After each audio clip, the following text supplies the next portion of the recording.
Hey, what's going on, guys? Strength with a Purpose, episode number 3. My name is Demarco. I'm Sean. And we have a new guest here and new co-host. This is Natalie. Hi, I'm Natalie Opsooth. You can follow me at Natty_O_props on Instagram. Don't follow her. This is my big debut, my 15 minutes of fame, so please give me a follow. Exactly. I started this gym with Demarco and Sean about a year and a half, and I've been one of Sean's clients in his wonderful Gronk fitness classes for about a year. I got into fitness when I was 15. I started running as a long distance runner, and I went to Boston University to run track and field, and I broke my foot, so I became a D1 rower. I had a lot of weigh-ins and things like that for women, so the weigh-in was under 130 pounds, so I'm just a really big advocate now of female strength and not worrying about so much what's on the scale, but doing what your body can do for you, and becoming stronger every day and not worrying about how much what you look like, just about how you feel, and stronger is better for women. I think it's such a negative stigma in society that women are always trying to get thinner and get leaner, and it really just is not necessarily the best thing for females every day. So there's a lot of females out there that struggle with body image, and some people just aren't built to be a stick. I'm definitely not one of them, so it's okay to weigh more. It's okay for the number to go up on the scale, and that's something I still deal with every day, but I'm a big advocate of women's strength and doing what you love, and strength training or high intensity training is something I love, and I'm not afraid to do that, and if it means gaining more muscle or weight, then that's okay. So that's kind of how I got into fitness and where I am today. Yeah, that's fantastic, and that's something that Sean and I try to tell our clients all the time is try not to get too attached to a number on the scale. Everyone's built differently, and having like a set goal weight, I don't think it's inherently a bad thing. But I think Natalie's 100% right that people get very emotionally attached to a number on a scale. You're way more than a number on a device. You're way more than just like what you weigh. There's so much more to it. Like she talked about strength, work capacity, endurance, and being able to move well and feel better. Those are the things that we focus on much more versus just like, oh, I need to weigh this much, by whatever date. So, in fact, I don't even weigh myself. None of my clients weigh themselves anymore. We go tape measure and how the clothes fit, how things look in the mirror. So I threw my scale out. Yeah, toss the scale out. That's what we got. And I run faster now than I ever did, and I weigh probably 20, 30 pounds more. I ran a 5:45 mile the other day. Yeah, exactly. Fast on I go. That's right. So it really doesn't matter. Absolutely, and that's why we talk about strength all the time. Strength is the foundational principle that we work to build, because upon strength you can then build endurance, you can build more strength, you can build muscle, and go anywhere that you want to go. So it's definitely foundational. Sean, do you have anything else to add? No, that's it. I nailed it pretty well. Awesome, good deal. All right, guys. So what we're going to do now, obviously, welcome Natalie. You're going to see her in the videos a lot, hopefully. I'm not planning on firing her just yet, so I'm just kidding. So we're going to go over the squat today, and what's really exciting is we're going to take what we talked about in episode 2. We get to cover the kettlebell clean. Now we're going to show you how we can apply that movement into another movement today, which is the squat. We're going to get into single bell squatting and double bell squatting. So Sean Bryan, our SFG1 certified instructor and coach, is going to run you through it. So Sean, go ahead. So we'll start with single bell. All right, so the single bell squat, we talked about the cleans last week, so the clean helps set up for that squat. Not that the 14 is too heavy to the point where she has somewhat of a sloppy clean, that she just won't be able to do the squat. Like she'll still be able to carry it out. But generally speaking, the heavier the bell, you want the more solid the clean will have to be. Because, for example, if this was 40 kilograms, she's probably not going to get it into position and be able to do either the press or the squat in this scenario if it's not a pretty solid clean. So, have you done kettlebell cleans before? I don't think so. Okay. All right. So, awesome. Want me to demonstrate first? Yeah, I'm going to have Demarco demonstrate. Yeah. Awesome, good deal. So you just want to do a clean? Correct. Yeah. So, he's going to apply the principles we talked about last week in terms of keeping it tight to the body, setting up just like a swing would be. We're going to clean it into position. So he has it in the rack position right now, and now he's able to either press or, again, in this case, squat from here. So let's just kind of demonstrate a few squats. Notice how he's keeping it nice and tight. If he allows that hand to travel too far away from his shoulder, you have to be pretty strong to keep that tight and to curl it back in. So you don't really want the bicep to be doing any of the work, really. So I'll I'll give you guys a side view as well, just show you what it looks like from the side.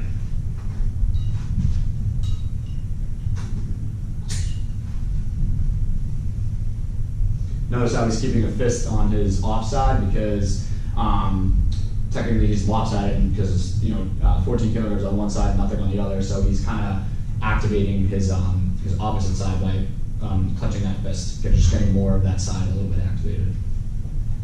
Good deal. All right, Natty, props. Let's do it. Okay.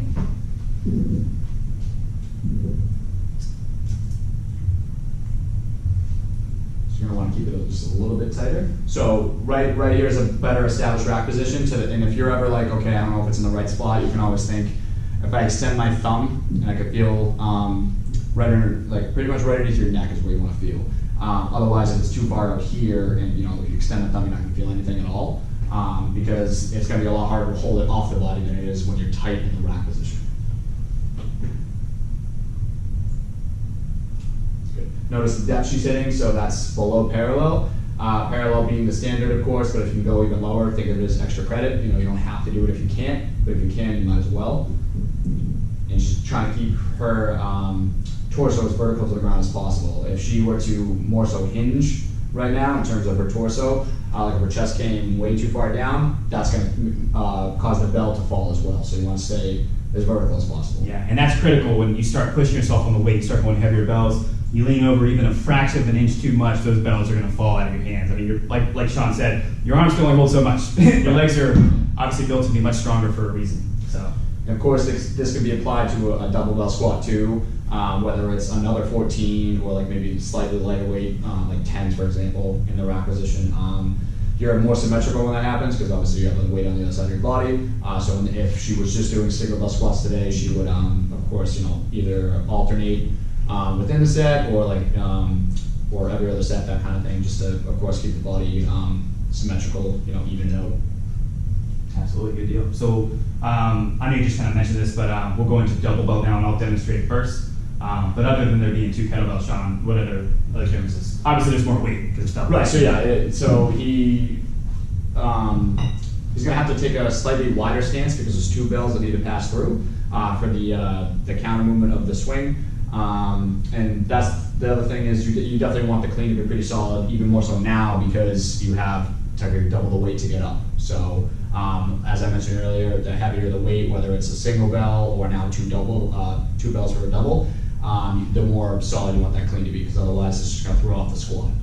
Oh, absolutely, yeah. And just like you talked about, I can always tell when it's a good clean or a bad clean. One of 2 things happens if it's not a good one. If the bell is away from me too much and I have to pull it in and rely on upper body strength to get the bells into the rack position, that's obviously not good because I'm not using my hips properly. Or if the timing is off and the weight literally hits my chest and kind of jostles me a little bit, that makes it harder for me to maintain that core tightness and tension to be able to prevent any kind of movement in the lower back. So it should be a very smooth landing with the bells. You should barely even really feel them landing on your hands. We'll get into this in the future, but the same principle applies when we get into the snatch in the future. So I'll go ahead and demonstrate a few and then you can kind of run through.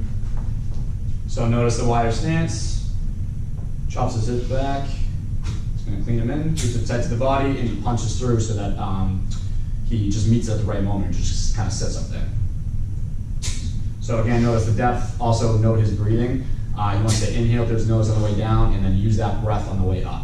If you're asking yourself like when do I breathe, always think you're taking in air through your nose, generally speaking, during the easier part of the lift, such as the way down the squat, and then you got to use that exhale on the way up.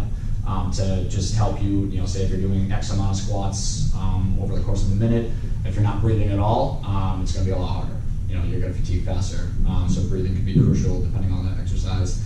Generally any exercise, but more so swings and stuff like that too. So we'll get into that later. But So you want to talk about the difference between men and women? The rack right. position? Okay. So for the rack position, in terms of whether it's double or single bell, it doesn't really matter. For women, it's a little bit safer to kind of hold it a little bit more spread apart, just to not apply pressure to like the breastbone. So, like for men, they're pretty much right in here tucked. You kind of see that V going on. For women, they just want to spread it a little bit more, and they can actually hold it out here. It takes a little bit getting used to as well, but that'll kind of make it a little bit easier to transition to a press as well. So if I drop down into a squat, I'm already in the vertical forearm position to press at the top. So it's an easier transition in a sense, but that doesn't mean that you can't squat down and time it right where you're spreading as you come up. That's definitely something that women want to pay attention to in terms of like where they hold.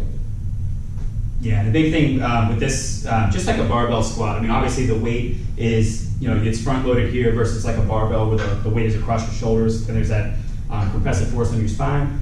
The big focus with a squat is tension. It's all about bracing and breathing and doing everything with the right kind of timing, similar to the swing, the clean that we went over, and then other movements we'll get to in the future. The big focus here is just on tension. You want to get yourself as tight as possible. You want to inhale, brace. You guys remember the last video where we were talking about bracing your abs, like acting like you're actually going to be hit. And that's the level of tension that you want to have when you're preparing for every single rep for the squat. So you're setting up, inhaling, tension tight here, sitting back, and that's going to prevent you from either caving over and going to spinal flexion or leaning back and going into hyperextension. So it's all about spinal stability.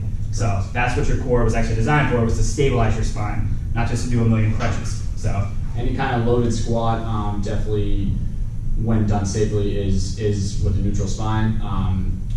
Any like a bodyweight squat, you don't want to get in the habit of flexing your spine, obviously, but a pistol squat is another scenario in which it's a bodyweight single leg squat. Essentially, that's okay with spinal flexion. It's very hard not to do without spinal flexion, actually. But in this case, whether the weight's out here or on your back with a barbell, again, in this case, a kettlebell, you definitely want to focus on keeping, like I said, that torso as vertical as possible. And even if you're slightly leaning forward because you are holding weight out here, that's fine as long as you're straight from like your head to your hip. You don't want that spinal flexion because then you're probably going to feel that it's going to be hard to hold a bell too. So definitely want to keep that in mind.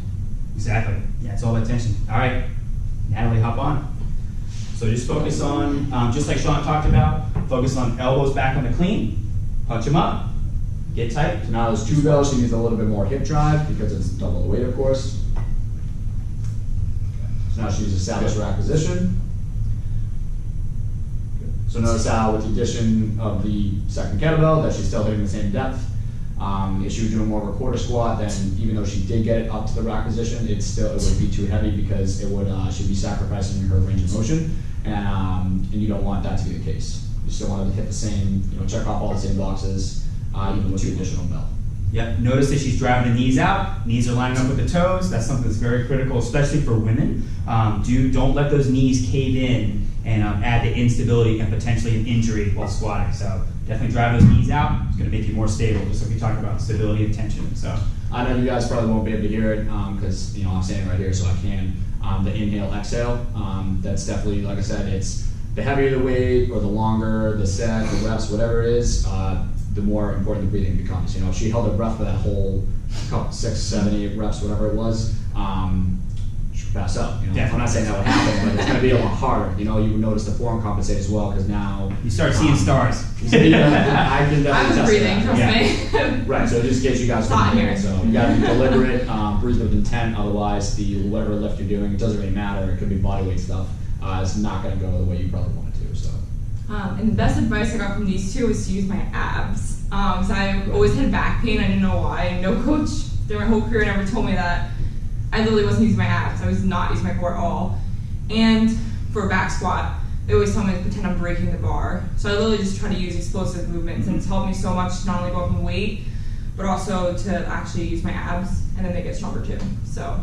Yeah, absolutely, absolutely. When we say like, it's helped me a lot. Yeah, definitely, and just like Natalie and Sean talked about it, it's all about tension. And when we say tension, it's all about activating as much of your body as you can, getting everything tight. So she talked about like trying to break the barbell. When the barbell's across your shoulders for a barbell squat, you can actually try to pull that barbell down through your shoulders, pretty much like you're doing a behind the neck lat raise, or excuse me, a lat pull down, like a behind the neck lat pull down. That tension in your lats is going to add to more stability in the trunk, and it's going to make you more stable and stronger. Sean's talked about this with me before with what we call trigger points, which we're going to get into more when we cover the press next week. There's a lot of little things you can do to make yourself stronger, but even more importantly than that, more stable and safer. So that's the big thing we want to do here is teach you guys how to move well so that when you start putting on, adding the weight to the bar or picking up a heavier kettlebell, you know how to do it the right way and with intent, so you don't get hurt. Because we don't like it when people get hurt, especially for silly reasons like just doing something and getting in the wrong position. So, an example of a trigger point would be that we'll talk more about next week, because it's probably say it's more beneficial in the press, at least in my experience. Everything. When Demarco was clenching his fist earlier on the squat, because he only had a bell on one side, that's an example of that. Because he's trying to activate like more of his body to create more tension, which will make for a stronger lift. If you're using more muscles in your body, naturally you're going to have a stronger lift, as opposed to if you're just isolating that one spot and not using the rest of your body to your advantage. absolutely, yeah. Anything to add, Natalie? Nope, just be safe. Yeah. And do everything like with lighter weight first is the only thing I have to say. It's like do it. Absolutely. Learn it. Like I thought I could squat all this weight, and then like Sean would stop me or Demarco would stop me and be like, this is wrong, this is wrong, this is wrong. So I fixed my form, and then I went back up to my weight. So don't be afraid to start low and do it right, and then go higher. Right. Yeah. So let's say, for example, we gave Natalie 16s or 20s, which will of course be heavier weight altogether. She may be able to get it in, but if she was doing like that core squat, as I mentioned, that's severely cut as far as the range of motion goes. So you know, kind of scale back to a weight that you can handle for that range of motion, because she's fairly flexible, so she can hit lower than parallel in the squat. So it'd be different if we bumped her up a bunch of weight and then now she was only hitting parallel or even slightly above that. So maybe at the time it was just too much weight. Scale back a little bit, build up that strength, and then return to the weight to see if she can hit that her normal range of motion. So yeah, absolutely. Just don't ego lift. I mean, just pick up a weight that you can handle, do it the right way, and just gradually progress yourself. And if you guys have no idea what you're doing, find a great coach like I did. I've got Sean here. I've been training for 6 years, and I had to check my ego at the door. Sean's been teaching me stuff that I didn't know how to do, and he's gotten me stronger. And I feel better now at 29 than I did at 18. I'm moving better. I'm stronger. I'm lifting almost 100 pounds more than I ever did on the deadlift. And I feel better. My back feels better, and it's just all a matter of doing it the right way. So basically hire Sean. Yeah, basically hire Sean. Yeah, it's true. Yeah, forget about me. Just hire Sean. Yeah. I was like, I want to beat you. Yeah. Like I know how to run it. And Sean was like, yeah, you're awful. I was like, oh. her words, not mine. Yeah. No, he didn't say that. But Sometimes you just need a little bit of help. That's all it is. I did a lot. A little bit. Good deal. Well, guys, I want to thank you very much for checking out today's episode number 3. Next week, we're going to go over the press. We're going to get into the kettlebell press. We'll go, just like today, we'll go single bell, double bell. Looks very simple. There's more to it than you think. Even way more than I thought when we first started the press. I was like kind of shocked. I was like, damn, there's a lot of stuff to do. But we're going to get into that. Just want to thank you guys so much for watching. And if you have any questions, feel free to comment below. Send us a DM on Instagram. I'll put our handles on the show notes and everything on the comment section, as well as add them on the video here. And like and subscribe. Thank you, guys. Thanks, guys. And if you want me to keep coming in videos, please comment below. Yeah. Oh, nice. Uh-oh. She's our first feature, so we're gonna, she's I have a lot of energy. You just gotta wait for the other videos. And we got more than the space. There So we we'll go. be running around. Yeah, absolutely. Awesome. Thank you, guys.